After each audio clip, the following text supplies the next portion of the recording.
안녕하세요, 여행상인입니다. 오늘 여행상인이 여러분과 함께할 지역은 바로 홋카이도 지역입니다. 홋카이도 같은 경우에는 제가 저번 컨텐츠에 대해서도 여름 홋카이도에 대해서 여러 가지 말씀을 드렸지만 오늘은 5분 동안 입문자편이라고 해서 홋카이도 전체에 대해서 가장 많이 사랑을 받는 곳에 대해서 여러분들에게 설명을 해드리도록 하겠습니다. 위치를 보면 일본 최북단에 위치를 하고 있고요. 굉장히 면적도 넓습니다. 그 정도로 다양하게 관광할 거리들이 많이 있긴 하지만 오늘 이 지역에서는 베스트셀러 그리고 또 많이 사랑을 받는 곳에 대해서 한 번 더 설명을 해드릴 거고요.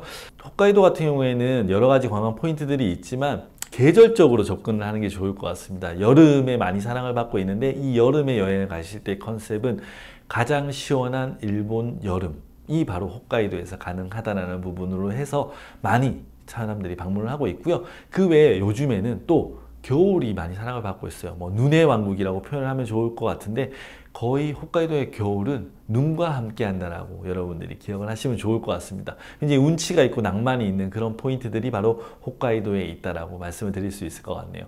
비행 시간은 2시간 55분, 한 3시간 정도 걸린다라고 기억을 하시면 좋을 것 같고요. 일본 내에서도 굉장히 먼 거리기는 하지만 생각해보면 그 거리를 투자해도 전혀 문제가 없을 정도로 멋진 곳이 바로 홋카이도입니다. 홋카이도의 관광지에 대해서 조금 더 자세히 살펴보면 먼저 삿포로 시내에는 다른 어떤 포인트들도 있겠지만 저는 여러분들에게 추천해 드리고 싶은 포인트가 바로 맥주 박물관입니다. 홋카이도만의 어떤 그 삿포로 맥주를 즐기실 수 있는 곳이고요. 그 외에는 스즈키노 거리에서 먹거리와 쇼핑들을 자연스럽게 하실 수 있고요.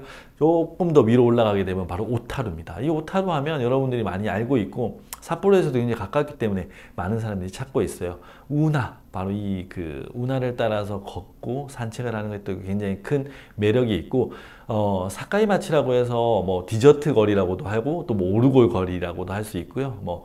그 유리공방도 굉장히 유명한 곳이 있는데 바로 이 오타루에는 이런 매력들을 가볍게 산책하는 매력들이 이곳에 있다라고 말씀을 드릴 수 있을 것 같네요.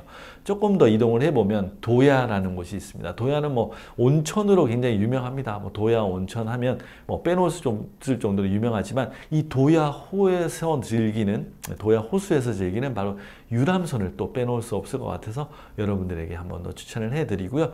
똑같은 온천 지역이지만 완전히 색다른 모습을 연출하고 있는 노보리베치. 바로 노보리베치는 일본 내에서도 온천 수요로는 굉장히 많은 분들이 찾고 있는 곳이 바로 노보리베치고요. 여기에 어떤 관광 포인트라고 하면 바로 지옥계곡이라고 말씀을 드릴 수 있을 것 같네요.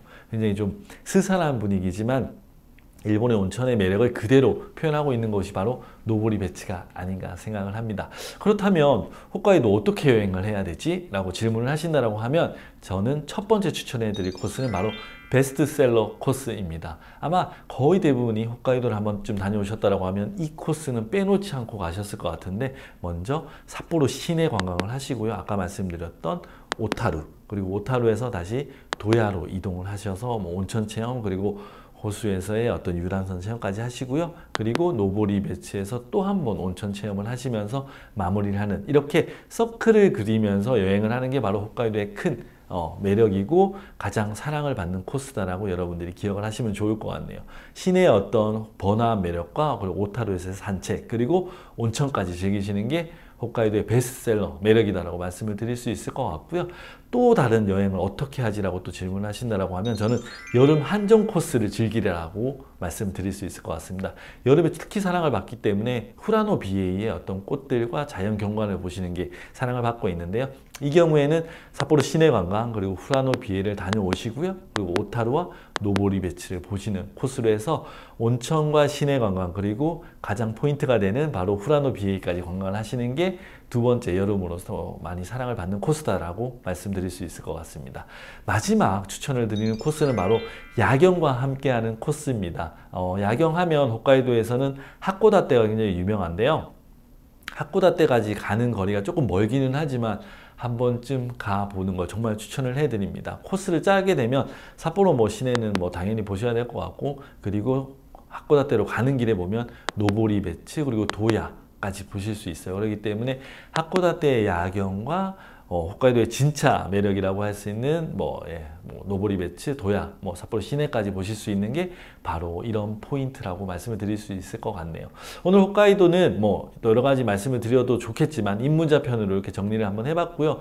지금 보신 게 거의 홋카이도의 30%밖에 안 됩니다. 그렇기 때문에 더 넓고 이색 지역들은 제가 다음 시간에 여러분들에게 설명해 드리도록 하겠습니다. 지금까지 여행상인이었고요. 좋아요, 구독, 그리고 알림 설정까지 꼭 부탁드리겠습니다. 감사합니다.